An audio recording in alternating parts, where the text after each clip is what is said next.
our first piece of standing water that we must cross. Better to check it out first. Actually looks quite soft, but I don't know what choice we have if it's very, very soft. Got to get across, and this is the only track.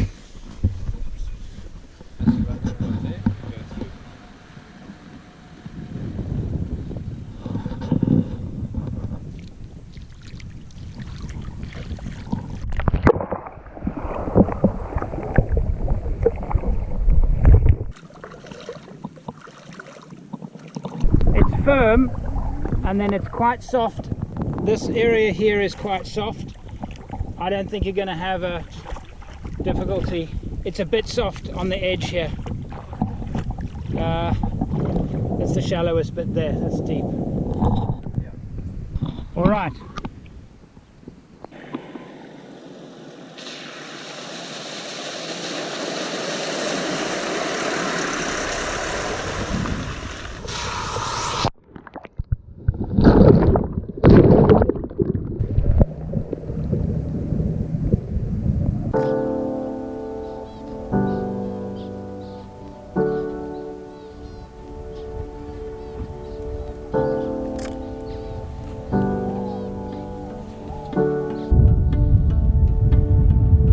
Well, we've moved into the depression. This depression reaches Lake Disappointment. And if it's gonna get boggy anywhere on this route, it's gonna be here. Secretly, I really hope it doesn't get boggy. Because I know this is a salt marsh. I know what it's like getting stuck in a salt marsh. It can get extremely soft. But what a place.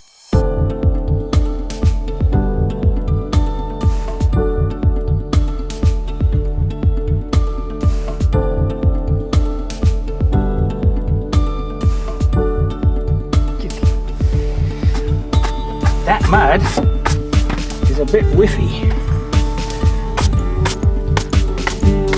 After 3 weeks of safari, it smells like the inside of my tent.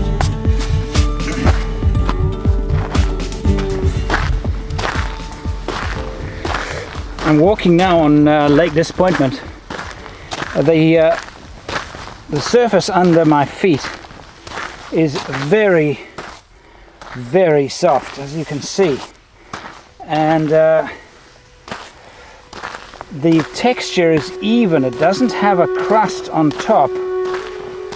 It just is soft from the top right the way down, and of course the color underneath is red.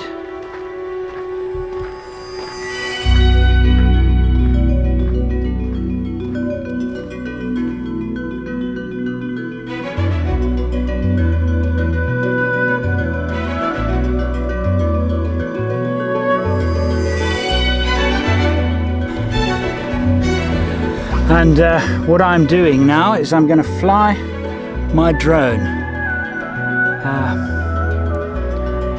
These places like this, the salt pans of Botswana, and now Lake Disappointment. That, for me, is a major box tick. Done. Lake Disappointment.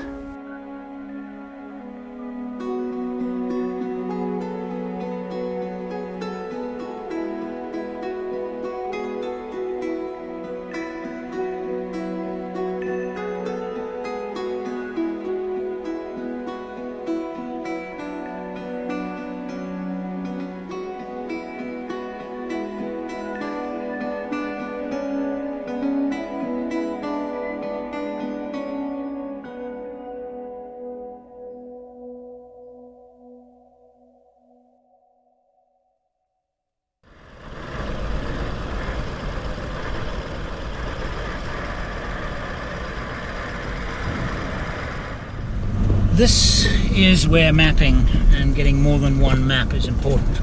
We've been using the HEMA HX1 navigator with its inbuilt maps, and it's been more than adequate to find our way on the Canning Stock route. But here is where it's let me down a bit, and it's not the navigator that's let me down, it's the map. Now, in Laura and Justin's vehicle, they've also got a HEMA map, but they are using it with a different piece of software on an iPad. And on that map is this track. It's not on this navigator, but it is on their iPad. And this track is, well, I can see it hasn't been used much. The grass is quite high in the middle, but it has been used. And it's going to the shoreline of Lake Disappointment, and we're going to set up camp there. Had we not had both maps, we would not have known about this particular track. And I have a feeling this could be one of the most sensational campsites, certainly sunrises of the entire trip. Incredible. What a treat. So it doesn't get soft here. So we need to check. There's the track there.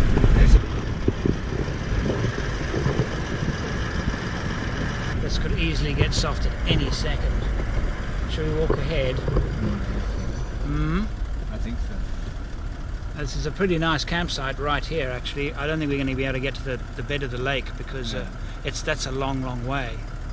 It's just not worth the risk. It's not worth the risk unless, well, we can. We'll send Justin out. Listen, we need someone to test the track. You're nice and heavy and it'll get stuck easily. Do you want to come and test it? It's soft here. You got the weight in. That's why we're going to pull you out. That's too bad. These camel footprints. Yeah. Camel footprints. Yeah. Lots of them. Look at that. Okay. Yeah. Stunning. It's typical salt pan. It's sinking in 1/2 inch. It feels firmish, but it could be slush underneath. Amazing. Very different again. Sticky underfoot, and she's sinking in. Yeah. And as soon as you break that cross to the vehicle, that's like glue. We're taking the wise course of action, and actually, it's more impressive with the contrast of the white salt. The red earth is more dramatic. We could go further, but this is magnificent, and the ground is getting soft very quickly behind the vehicles.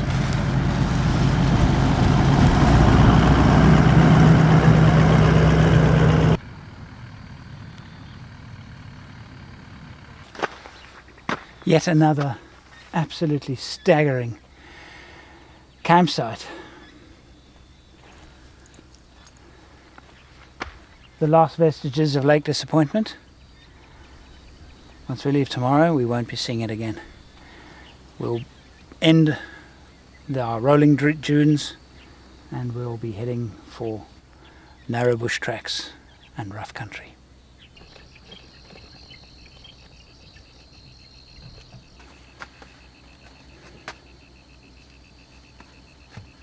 Live for this.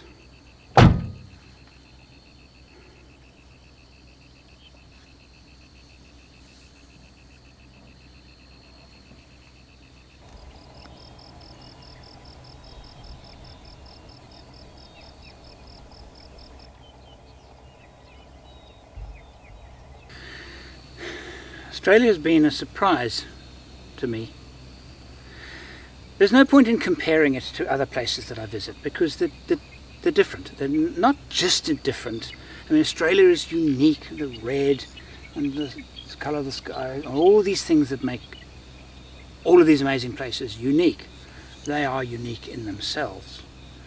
So comparing them is pointless. But Australia has surprised me in another way. I have a passion for Africa, for the wild places of Africa.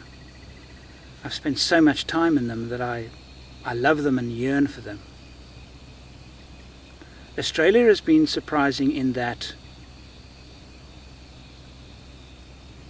it wasn't surprising in terms of the red and the long distances and the gravel roads and red dust and the brilliant skies and the Southern Cross and and the vistas, and that wasn't a surprise to me because I've watched movies and I've seen television programs and things. That wasn't a surprise to me. But the experience of Australia, the Outback Australia, has been a surprise to me. But more than a surprise, an absolute delight. I've only been on the road now, on the track I should say, for about 2 weeks. And I have fallen in love with Outback Australia.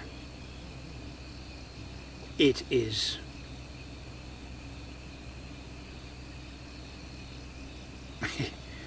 words fail me, truthfully.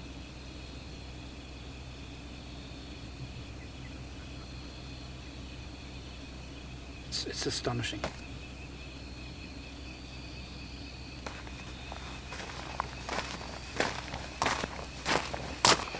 We are going to do This such is an amazing meal. endless. Here's to the sunset. Here's to the sunset. Another great day. Another amazing day. To a beautiful sunset. I'm very disappointed there, I must say. I'm disappointed that you trumped me again. You so did, you know that. You have got just about all the fantastic nights camping. You got that one. Oh, one out of That 110. amazing one. that We walked condemned for it us outright. before. You just said no. No. We're going through. As we argue amongst ourselves about who always finds the best campsites, which is always Justin, the Milky Way wraps us in its cloak.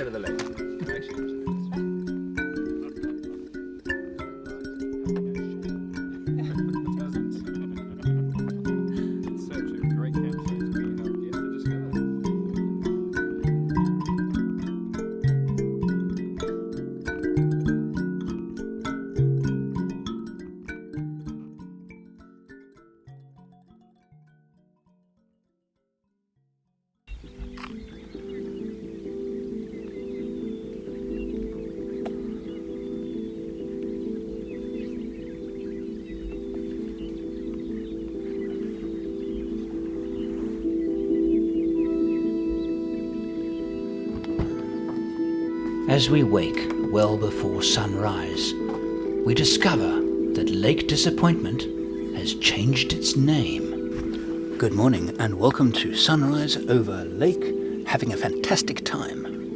There it is.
Durba Springs is one of the most popular campsites on all of the route.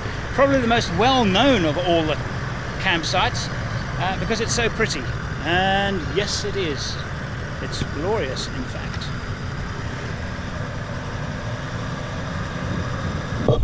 Wow, this is beautiful. This is really something, isn't it? Absolutely glorious. And some guy on the road said, I don't go to Durba Springs, it's overrated. How can this be overrated? It's gorgeous. Yes, there are other people here, but I mean,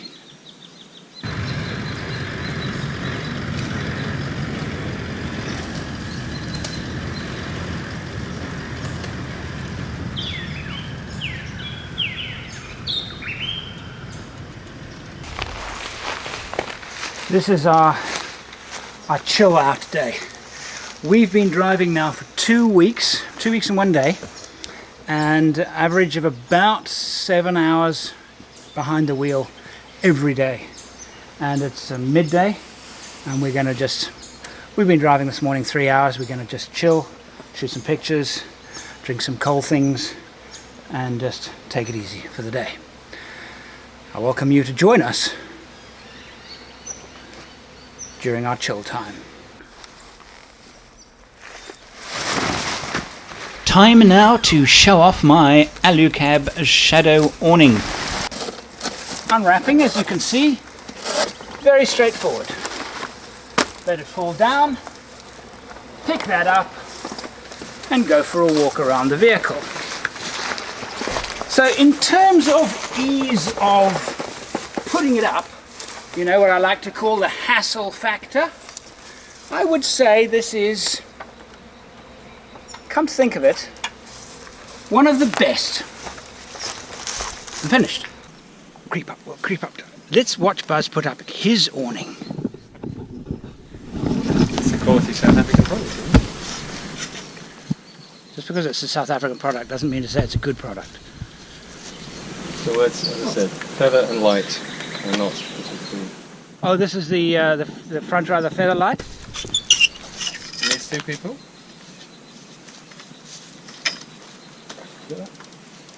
No, just hold in something. Okay. Here you go, hold this. There you go.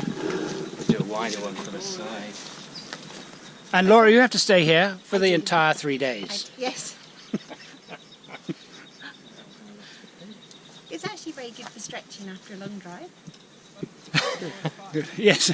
Come on, Buzz, let's go and have a drink. You've been at this long enough. Let's go.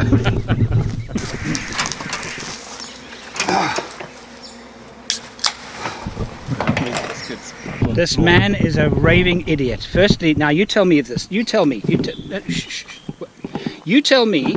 if it's okay to open a biscuit packet in the middle and not at the end. Well, look, that was going to be my first. Well, I picked it up like this, and then anything landed on the floor, and then you threw water at it. Oh, there's your biscuits. All right, we'll try and save our lunch. You did. He's an idiot. Tuna. Tuna.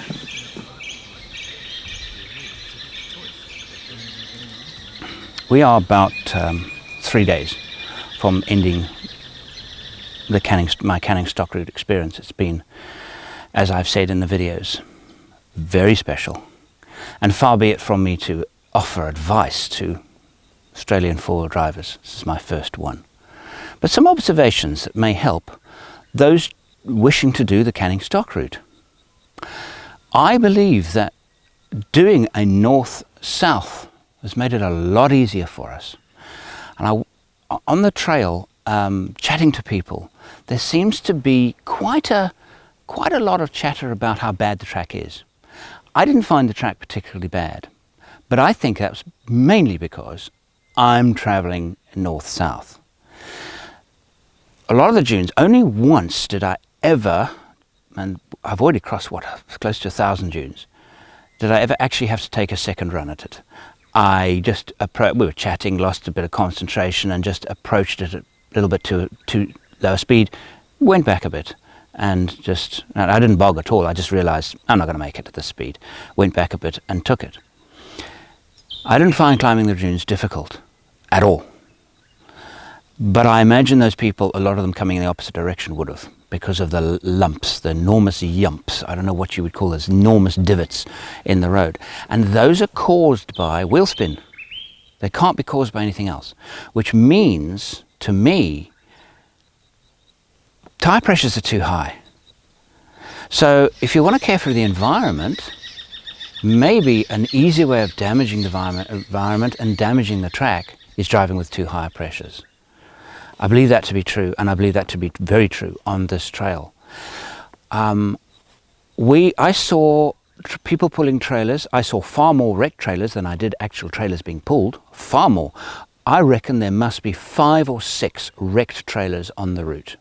And I think I saw 2 trailers behind vehicles in total. And we probably, I haven't counted yet, my guess is we passed about 60 or 70 people. And that sounds a lot, but remember that's been spread over 2 weeks. So it's not a lot. My biggest fear was that I would have people, driving behind me quite a bit and wanting to go faster than I wanted to drive, and I'd have to pull over and let them pass, and that, and the campsites would be full and noisy. Absolutely not. No, I was wrong on all counts. And while we did see quite a few people, the sense of isolation on Canning Stock is very, very real. And it's important to remember that the Canning Stock route is one of the most isolated public tracks in the world. It is seriously isolated. So having that other traffic is a kind of insurance if you do have a major difficulty. And I counted probably 5 or 6 people doing it on their own, just driving their own truck. More than that, couples driving in their own truck with no support, no other vehicles. That's quite ambitious, particularly considering how isolated it is. But because there is traffic, and on the most day I think it was about 15 cars, and on the least busiest day I think it was 2. Yesterday I think it was two vehicles that we passed coming the opposite direction. And we're seeing more than most because we're going against the prevailing traffic. Most traffic drives south to north. Another reason for driving the Canning from north to south, particularly if you live in southern part of Western Australia or any part of southern Australia, is that you get the sense that you're going home. 4 days to get to the top point, and then a lovely, leisurely, easily timed. We could regulate our speed. We spent lots of time in campsites, and it was leisurely. I wanted it to be leisurely. It was. But the sense of outback and the sense of isolation, the sense of loneliness, the staggeringly beautiful Milky Way sky, it's been cool but not freezing cold, although 1 or 2 nights have been very cold. It's absolutely magnificent. So, trailers, nah. Find another way, I would say, on this route, and try north-south. We found it easy. We didn't find it taxing at all. The vehicle hasn't been taken a lot of punishment. Yes, the corrugations at times are really bad, but again, soft tire pressures, and they're easy to live with.